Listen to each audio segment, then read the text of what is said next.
Hello everyone, हामी चाहिँ सिटिभिटी physics हेरिरहेका छौँ र सिटिभिटी फिजिक्समा आज हामीले काइनेमेटिक्सको कुरा गरिरहेका थियौँ है। काइनेमेटिक्समा हामीले आज डिस्टेन्स एन्ड डिस्प्लेसमेन्टको बारेमा हेर्न गइरहेका छौँ। अघिल्लो भिडियोमा हामीले थोरै काइनेमेटिक्सको इन्ट्रोडक्सन हेऱ्यौँ, के हो काइनेटिक्स भनेको, के हो काइनेमेटिक्स भनेको, के हो होइन हो त्यस्तो बारे। आज चाहिँ डिस्टेन्स एन्ड डिस्प्लेसमेन्टको थोरै स्टडी गरौँ। त्यस्तो गाह्रो कुरा केही पनि छैन यसमा, तपाईँहरूले सानो क्लास पनि पढ्दै आएको। थोरै यसलाई हामीले अब ग्राफिकल रिप्रेजेन्टेसनमा कसरी काम गर्न सकिन्छ भन्ने कुराहरू सँगसँगै स्टडी गर्छौँ होइन। आज distance and displacement, velocity, speed र टाइम डिस्प्लेसमेन्ट ग्राफ्सहरू जुन हुन्छ, टाइम डिस्प्लेसमेन्ट ग्राफ्सको काम के हो, कस्तो खालको नेचरको हुन्छ सम्म पढ्छौँ है। सो सुरुमा डिस्टेन्स एन्ड डिस्प्लेसमेन्टको कुरा गरौँ। डिस्टेन्स भनेपछि सिम्पल टर्म्समा हामीले बुझ्दाखेरि length of path covered by a body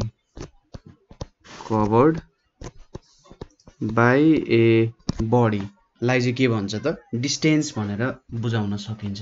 जस्तै तपाईँ पोइन्ट ए मा हुनुहुन्छ, यतापट्टि पोइन्ट बी छ है, पोइन्ट ए पोइन्ट बी छ। अब तपाईँ पोइन्ट ए देखि पोइन्ट बी सम्म यसरी यो बाटोमा जानुभयो, यसरी होइन, घुमाउरो बाटो छ, अब पुरै गोल्ड्याङ बाटो छ, ल ठिक छ। तपाईँ त्यसरी एदेखि बीमा पुग्नुभयो। अब यो बाटो यहाँ एदेखि बीसम्म पुग्नको लागि के भयो त, कति लेन्थ छ भन्ने कुरा भयो। यहाँदेखि यहाँसम्मको लेन्थ कति छ भन्ने कुरा नै के हुन्छ त डिस्टेन्स हुन्छ, एदेखि बी पोइन्टसम्म पुग्ने। त्यसै गरी अर्को बाटो यसरी पनि जान सक्छ, यसरी पनि जान सक्छ, यसरी पनि जान सक्यो होइन। तपाईँ अब ए टु बी जानुभयो, फेरि तपाईँ होइन म त फेरि घर फर्किनुपर्छ, राति हुन्छ, आमाले कुट्नुहुन्छ भन्नुहुन्छ भने फेरि बीदेखि एमा पुग्नुभयो होइन। बीदेखि एमा पुग्दा तपाईँको टोटल डिस्टेन्स भनेको चाहिँ ए टु बीको डिस्टेन्स प्लस बी टु एसम्मको डिस्टेन्स। अब यो भन्नु त एउटै कुरा हो, ए टु बी र बी टु ए, तर तपाईँले के गर्न सक्नुहुन्छ, जस्तै तपाईँले यो पाथ फलो गर्नुभयो भने अर्कोचोटि यो पाथमा पनि जान सक्नुहुन्छ होइन। अथवा तपाईँले ए टु बी हाम्रो यही जुन ओरिजिनल पाथ छ यहाँबाट जानुभयो, अर्कोचोटि यताबाट पनि फर्किन सक्नुहुन्छ, त्यो जे पनि गर्न सक्नुभयो तपाईँले। त्यसैले मैले ठ्याक्कै A to B plus B to A गरेको, किनभने तपाईँ अर्को बाटोबाट पनि त घर जान सक्नुहुन्छ होइन। हो, यो भनेको चाहिँ के भयो त हाम्रो डिस्टेन्स भयो। डिस्टेन्स भन्ने टर्म चाहिँ एउटा स्केलर क्वान्टिटी हो। स्केलर क्वान्टिटी भनेपछि यसमा म्याग्निट्युड मात्रै हुन्छ, यसमा डिरेक्सनको केही पनि काम छैन है, यसमा डिरेक्सनको केही पनि काम आउँदैन। अब यहीँबाट आउँछ हाम्रो डिस्प्लेसमेन्टको कुरा। डिस्प्लेसमेन्ट भनेको के रहेछ त, त्यसो भए हाम्रो डिस्टेन्ससँग कस्तो खालको डिफ्रेन्स छ भन्ने कुरा गर्दाखेरि डिस्प्लेसमेन्ट भनेको मतलब चाहिँ shortest path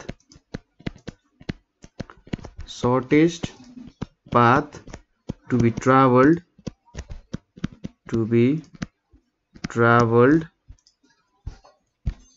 between any two points भनेर भन्न सकिन्छ। between any two points भनौँ अहिलेको लागि है, कुनै पनि दुईटा पोइन्ट बीच डिस्टेन्स कति ट्राभल गर्नुपर्ने सर्टेस्ट डिस्टेन्स, त्यसलाई नै के भनेर भनिन्छ त डिस्प्लेसमेन्ट भनिन्छ।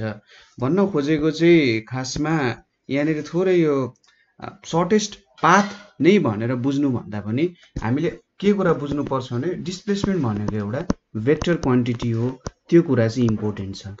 र यसलाई डिस्टेन्ससँग थोरै डिफ्रेन्स बनाउनको लागि मात्रै के हो त, यसलाई shortest path to be travelled between any two points अथवा इनिसियल एन्ड फाइनल पोजिसन भनेर भन्न सकिन्छ होइन। जस्तै अब यहाँनिरको थोरै डिफ्रेन्सेसहरूको बारेमा हामीले स्टडी गर्नुपर्ने हुन्छ होइन, डिस्टेन्स र डिस्प्लेसमेन्टको बारे। जस्तै के चाहिन्छ त मेन कुरा भन्दा, सपोज मैले अहिलेको लागि एउटा पाथ कन्सिडर गर्छु, यो पोइन्टबाट यो पोइन्टसम्म मुभ गर्नुपर्ने छ, यसलाई मैले पोइन्ट ए भने, यसलाई मैले पोइन्ट बी भने है। अब यहाँनिर मैले धेरैवटा पाथ बनाउँछु, यो एउटा पाथ भयो होइन, यो अर्को पाथ भयो, यो अर्को पाथ भयो यसरी, त्यसै गरी यहाँबाट अर्को पाथ गइरहेछ अरे, ल यसरी मैले 3-4 वटा पाथ बनाएँ। कुनै पनि बडी कुनै पनि पाथबाट जाँदा पोइन्ट ए देखि पोइन्ट बी सम्म पुग्न सक्छ। त्यो त सही कुरा हो हैन।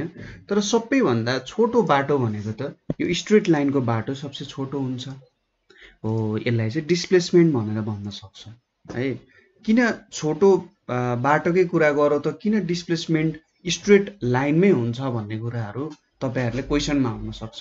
कि मैले सर्कलमा ट्राभल गरे भने डिस्प्लेसमेन्ट हुन सक्दैन होला हैन, अथवा मैले कुनै कर्भ पाथमा ट्राभल गरे भने के त्यहाँ डिस्प्लेसमेन्ट हुन सक्दैन होला त। त्यस्तो क्वेशन्सहरु दिमागमा आउन सक्छ। कि मैले यो बाटो जुन छ यो माथिको बाटो लिए भने के त्यहाँ डिस्प्लेसमेन्ट हुन सक्दैन भन्ने कुराहरु आउन सक्छ। यसको बारेमा हामी एकैछिनमा डिस्टेन्स र डिस्प्लेसमेन्टको थोरै डिफरेन्सेसहरु हेरिसकेपछि यसको बारेमा कुरा गर्छौं है। सुरुमा थोरै डिफरेन्सेसहरु हेरौं कस्तो कुरा हुँदो रहेछ भन्ने। यहाँनेरि हाम्रो डिस्टेन्स छ। यो डिस्टेन्स भनेको हामीले के भनिसक्यौं स्केलर क्वान्टिटी भनेर भन्यौं। स्केलर भन्ने बित्तिकै के भयो यो डिरेक्सनमा डिपेन्डेन्ट हुँदैन र डिस्प्लेसमेन्ट भनेको एउटा भेक्टर क्वान्टिटी हो, यो डिरेक्सनमा डिपेन्ड हुन्छ। अब हामी थोरै यहाँ घुम्ने काम गरौँ है। सपोज यो भयो रे ए भनेको सुर्खेत भयो रे है, सुर्खेत भयो। बी भनेको काठमाडौँ भयो। काठमाडौँ र सुर्खेत घुमौँ एकछिन। यहाँनेरि अब जस्तै तपाई सुरुमा ए देखि बी जानु भयो, ल ठीक छ।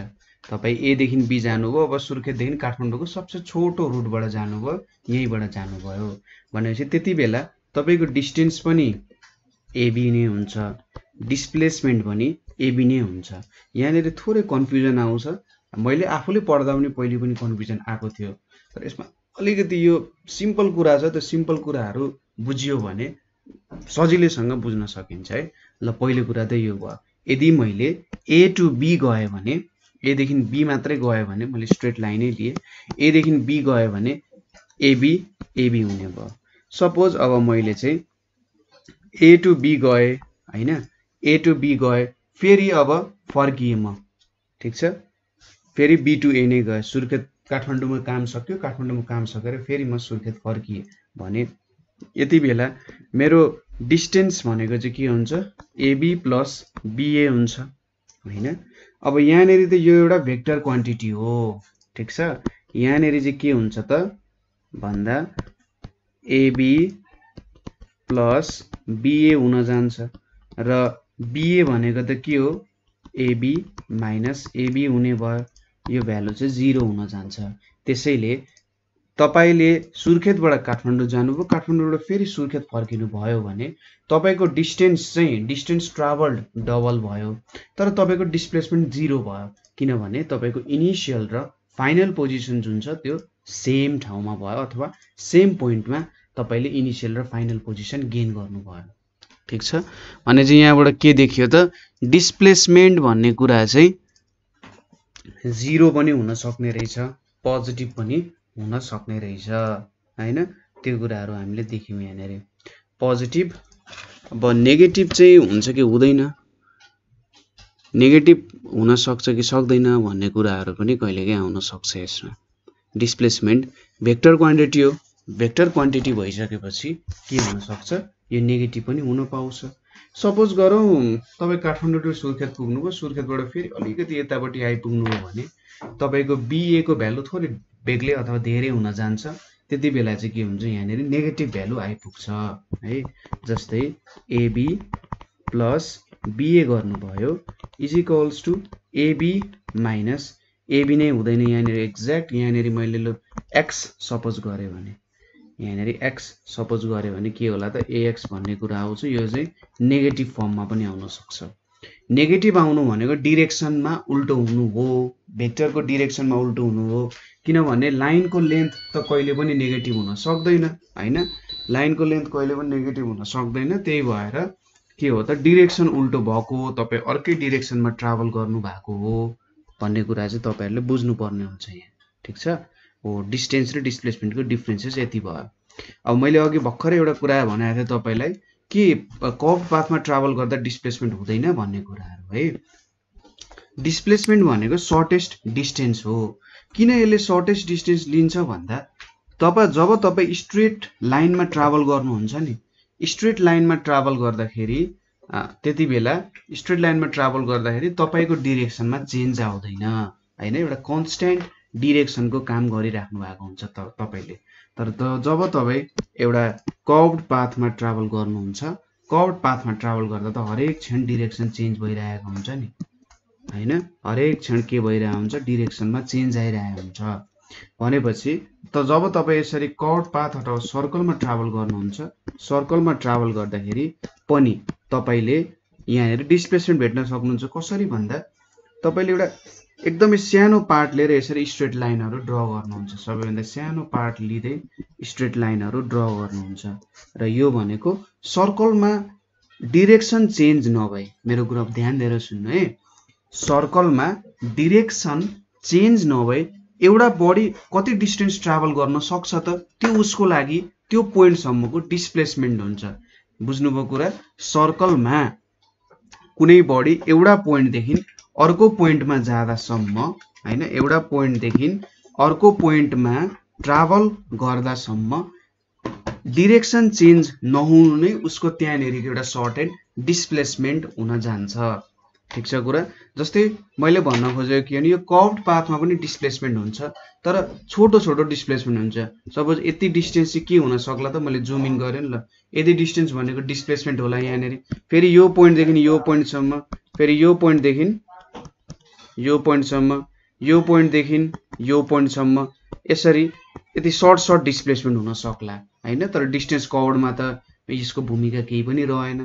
त्यही भएर के हुन्छ, डिस्प्लेसमेन्ट भनेको चाहिँ shortest path travelled by any two body travel between any two point भनेर भन्न खोजे हो, ताकि डिरेक्सनमा चेन्ज नहोस्, त्यो पोइन्टहरुसम्म चाहिँ हामीले एउटै डिरेक्सनमा काम गर्न सकौं भनेर भन्न खोजे हो। ठीक छ कुरा? यो एउटा मेन कुरा हो, यसलाई बुझिराख्नु होला, बुझ्नु भएन भने सोध्न सक्नुहुन्छ। अब आउँछ स्पिड र भेलोसिटीको कुरा है। स्पिड एन्ड भेलोसिटी, ठीक छ? स्पिड एन्ड भेलोसिटीको कुराहरु आउँछ ल, मजाले पढेको कुरा हो यो पनि। स्पिड भनेको के हो त? स्पिड भने चाहिँ मैले डेफिनेसन मात्र लेखेँ, ratio of distance travelled, ratio of distance travelled to time taken for travelling the distance हैन, ट्राभलिङ द डिस्टेन्स, यसलाई चाहिँ स्पिड भनेर भनियो। अब भेलोसिटी भन्नुको मतलब चाहिँ के हुन्छ? Ratio of displacement, ratio of displacement to total time के हुन्छ? टेकन। ठीक छ? यो भयो हाम्रो डिस्टेन्स र स्पिड र भेलोसिटीको डेफिनेसन। भनेपछि स्पिडसँग एसोसिएटेड टर्म डिस्टेन्स ट्राभल छ है, तर भेलोसिटीसँग डिस्प्लेसमेन्ट चाहिँ एसोसिएटेड छ। भनेपछि स्पिड भनेको एउटा स्केलार क्वान्टिटी भयो, यो एउटा स्केलार भयो, र भेलोसिटी भन्ने कुरा चाहिँ के भयो त? एउटा भेक्टर क्वान्टिटीको रूपमा यसलाई स्थापित गर्न सकियो हैन। स्पिड स्केलार हो भनेपछि स्पिडको भ्यालु डिरेक्सनमा डिपेन्ड गर्ने भएन, तर भेलोसिटीको भ्यालु डिरेक्सनमा डिपेन्ड हुने चाहिँ भएछ हैन। एउटा सिम्पल म तपाईहरुलाई डिस्टेन्सको एउटा यहाँ पाइला चालेको एउटा केटा चाहिँ पाइला चालिरहेछ हैन। सोचौं यो पोइन्ट देखि यो पोइन्ट चाहिँ यहाँनेरि point A to point B छ अरे। सपोज यहाँनेरि मैले यसरी खम्बाहरु गाडे, एउटा म्याराथनको रेस भइरहेछ, यहाँनेरि मैले खम्बाहरु गाडिरहेको छु है ल। यो चाहिँ अलिकति जे होस् ऑडियन्सहरु बस्ने ठाउँ हो, ऑडियन्सहरु यहाँनेरि बसेर हेरिरहेछन् है। अब यति कुरा भइसकेपछि सपोज तपाई र तपाईको साथी कुदिराख्नु भएको छ, यहाँदेखि 1 सेकेन्डमा तपाईले 1 मिटर, अर्को सेकेन्डमा पनि 1 मिटर, अर्को सेकेन्डमा पनि 1 मिटर, प्रत्येक सेकेन्ड तपाईले 1 मिटर डिस्टेन्स ट्राभल गरिराख्नु भएको छ हैन। प्रत्येक सेकेन्ड 1 मिटरको डिस्टेन्स ट्राभल गरिराख्नु भएको छ भने यहाँबाट यसरी हेर्दा के भन्न सकिन्छ, स्पिड भनेको चाहिँ टोटल डिस्टेन्स कति ट्राभल गर्नुभएको छ 1 2 3 4 5 6 7 7/7 भने चाहिँ 1 मिटर पर सेकेन्ड तपाईको स्पिड हुन जान्छ हैन। प्रत्येक सेकेन्ड कति डिस्टेन्स ट्राभल गरिराख्नु भएको छ त्यो नै के हुन्छ त स्पिड हुन्छ। भेलोसिटी पनि यहाँनिर त्यही हुन्छ, प्रत्येक सेकेन्ड तपाईको डिस्प्लेसमेन्ट 1 मिटर छ हैन। एउटा रूपमा हेर्दाखेरि प्रत्येक सेकेन्ड तपाईको डिस्प्लेसमेन्ट 1 मिटरको छ भने तपाईको भेलोसिटी यहाँनिर 1 मिटर पर सेकेन्ड हुन जान्छ। तर एउटा भेक्टर क्वान्टिटी हो, याद गर्नुपर्छ। पछि न्यूमेरिकल प्रब्लम्सहरुमा यसलाई युटिलाइज गर्नु पर्यो भने त्यतिबेला हामी यसको फर्दर डिस्कसन गर्छौं कि कुनै एउटा कर्भड पाथमा हिँड्दाखेरि तपाईको भेलोसिटीमा कस्तो खालको चेन्ज आउन सक्छ र त्यसलाई कसरी एउटा म्याथमेटिकल कन्सेप्ट्सले हामीले डिल गर्न सक्छौं है। यो भनेको यहाँ भेलोसिटी भनेको 1 मिटर पर सेकेन्ड भयो हैन। अर्को एउटा तरिका पनि छ भेलोसिटी अथवा स्पिडहरुलाई डिफाइन गर्न सक्ने अर्को एउटा तरिका छ। सपोज गरौँ तपाई के छ त यहाँनेरि एउटा x0 भन्ने पोइन्ट छ, यो x भन्ने पोइन्ट छ हैन। सपोज यो यहाँनेरि हामीले स्पिड मेजर गर्नु पर्यो भने स्पिडलाई के भनिन्छ त भन्दा लेन्थ अफ एक्चुअल पाथ भनेर पनि भनिन्छ divided by total time to move the path. यसलाई पनि हामीले के भन्न सकिन्छ स्पिड भनेर भन्न सकिन्छ। लेन्थ अफ एक्चुअल पाथ भनेपछि यहाँ x माइनस x0 हुन्छ। टोटल टाइम भनेको t माइनस t0 भनेर सोचौं। सपोज t0 टाइममा चाहिँ यहाँ आइपुग्यो अरे भनेर भन्न सक्यो नि त।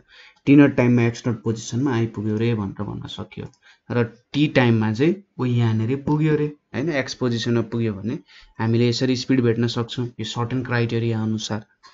र यहाँनेरि अब एउटा टर्म आउँछ इन्स्ट्यान्टेनियस स्पिड भनेर एउटा टर्म आउँछ है।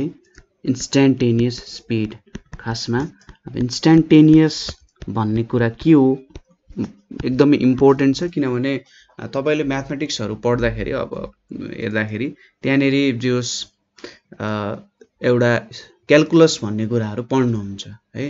क्याल्कुलस पढ्दाखेरि इन्स्ट्यान्टेनियस भन्ने कुराले कहिले पनि पिछा छोड्दैन त्यहाँनेरि है। अब इन्स्ट्यान्टेनियस भनेको के हो त भन्दा सबैभन्दा सानो इन्स्ट्यान्ट अफ टाइममा तपाईले के गर्न सक्नुहुन्छ त्यो इन्स्ट्यान्टेनियस भयो हैन। तपाईले सपोज यो इन्स्ट्यान्टमा ठ्याक्कै तपाईको सोच आयो भने तपाईले भन्न सक्नुहुन्छ यति इन्स्ट्यान्टमा सोच आयो भनेर हैन। इन्स्ट्यान्ट भनेको यति सानो हुन्छ कि त्यसलाई डिफाइन पनि गर्न सकिँदैन हैन, यति नै हो भनेर चाहिँ भन्न सकिँदैन। म्याथमेटिकली लिमिटको कन्सेप्ट्स अनुसार हामीले डिफाइन गर्न सक्छौं होला, तर त्यसले पनि त्यति साह्रो भन्न सक्दैन कि इन्स्ट्यान्टेनियस भनेको चाहिँ यही टाइम हो है भनेर भन्न सकिँदैन। ठाउँ अनुसार प्रब्लम अनुसार त्यसको युटिलाइजेसन पनि बेग्लै बेग्लै भइरहेको नै हुन्छ। हामी यति बुझौं इन्स्ट्यान्टेनियस भनेको एकदमै सानो समय हो भनेर बुझ्न सकिन्छ हैन। इन्स्ट्यान्ट भनेपछि समयसँग सापेक्षता राख्छ, त्यसले समयसँग रिलेटेड कुराहरु राख्छ, त्यही भएर अति नै सानो मुभमेन्ट भनेर भन्न सकिन्छ। हामी क्षण भन्छौं नि हैन, क्षण भन्दा पनि सानो भनेर बुझ्नुस् है। ल ठीक छ। इन्स्ट्यान्टेनियस स्पिड भनिसकेपछि अति नै सानो इन्स्ट्यान्ट अफ टाइम, जस्तै अति नै सानो इन्स्ट्यान्ट अफ टाइम भन्न खोजेको चाहिँ के हो भन्दा अघि हामीले माथि t माइनस t0 भनेर डिफाइन गरेका छौं। सपोज मैले स्पिडलाई vs भनेर डिनोट गरे, vs इज इक्वल्स टु यहाँनेरि यसलाई del x by del t भनेर लेख्न सकिन्छ है।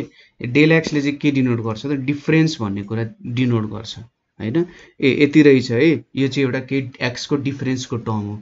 डेल t भनेको चाहिँ के t को डिफरेन्स को टर्म हो भनेर बुझ्नु, एउटा नोटेसन हो, सजिलो हुन्छ एक्सप्रेस गर्न। सपोज लिमिट यहाँनेरि डेल t टेन्ड्स टु 0 भयो रे। Limit del t tends to 0 हुनुको मतलब अब टाइम चाहिँ अति नै सानो इन्स्ट्यान्टमा पुगिसक्यो है। अति नै सानो इन्स्ट्यान्टमा पुगिसक्यो भनेपछि उले ट्राभल गर्ने डिस्टेन्स पनि एकदमै सानो हुन्छ। अब तपाईहरुले डिस्प्लेसमेन्टको डेफिनेसन सम्झिनुस् एउटा हैन। यो डेफिनेसनले डिस्प्लेसमेन्टमा काम गर्ने भयो, किनभने सपोज तपाईँको पाथ यसरी कर्भ छ भने तपाईँले अति नै सानो इन्स्टेन्ट अफ टाइम लिनु भने त त्यहाँनिर डिस्प्लेसमेन्टमा पनि के हुनसक्छ, युज हुनसक्छ यो कुरा। किनभने अति नै सानो इन्स्टेन्ट अफ टाइममा के हो त ऊ एउटा स्ट्रेट लाइन ट्राभल गर्छ। म्याथमेटिक्सले के डिफाइन गर्छ भने कुनै पनि फिगर जुन छ हामीले सर्कल होस् कुनै पनि कर्भ होस् त्यो चाहिँ स्ट्रेट लाइन्सहरूले बनेको हो है। स्ट्रेट लाइन्सले बनेको, फरक यति छ कि तपाईँले त्यसलाई छुट्याउन सक्नु पर्यो, देख्न सक्नु पर्यो कति सानो पोइन्टमा गएर चाहिँ त्यो स्ट्रेट लाइन बन्न सक्छ भन्ने कुराहरू है। ठिक छ। हो del x by del t गऱ्यो भने यसलाई के भन्छ त डिएक्स बाई डिटी भनेर भन्छ। ठिक छ। यसलाई चाहिँ इन्स्ट्यान्टेनियस स्पिड भनेर भनिन्छ डिएक्स बाई डिटीले।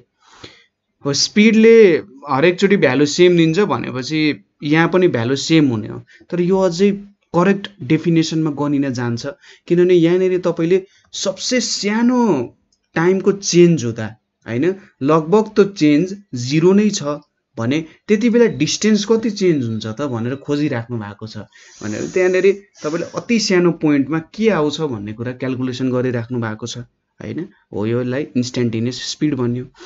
अब भेलोसिटीको पनि त्यहीको फन्डा हो। यहाँनिर हेर्नुहोस् एभरेज भेलोसिटी छ। एभरेज भेलोसिटी भन्ने कुरा के हुन्छ त भन्दा displacement covered in certain time. Just यहाँनिर भेक्टरको कुरा लाउने, यतापट्टि सर्ट भेक्टर, यतापट्टि टी माइनस टी नट भयो। अब इन्स्ट्यान्टेनियस टर्म्समा हामीले डिफाइन गर्नु हो भने मैले भेलोसिटीलाई v मात्रै लेखेँ यहाँनिर है। भेलोसिटीको के हुन्छ यसलाई मैले del x by del t लेख्न सकेँ यसरी।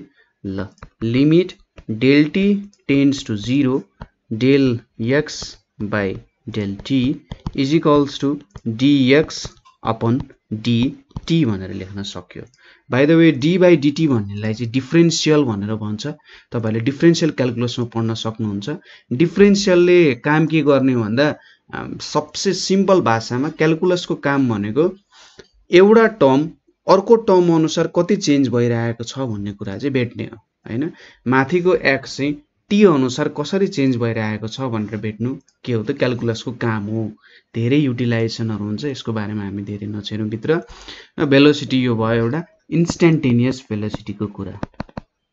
इन्स्ट्यान्टेनियस भेलोसिटी है, यो भयो इन्स्ट्यान्टेनियस भेलोसिटी।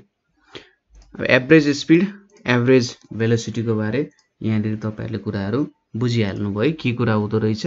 एभरेज भेलोसिटी पनि पोजिटिभ नेगेटिभ 0 तिनटै हुन सक्छ, अथवा भेलोसिटी भन्ने कुरा नै पोजिटिभ नेगेटिभ 0 हुन सक्छ, किनभने भेलोसिटी आफैमा भेक्टर हो। सपोज यो point A to point B भयो होइन, यो पोइन्टदेखि यो पोइन्टमा ट्राभल गर्नुभयो, तपाईँको भेलोसिटी के भयो VAB भयो होइन।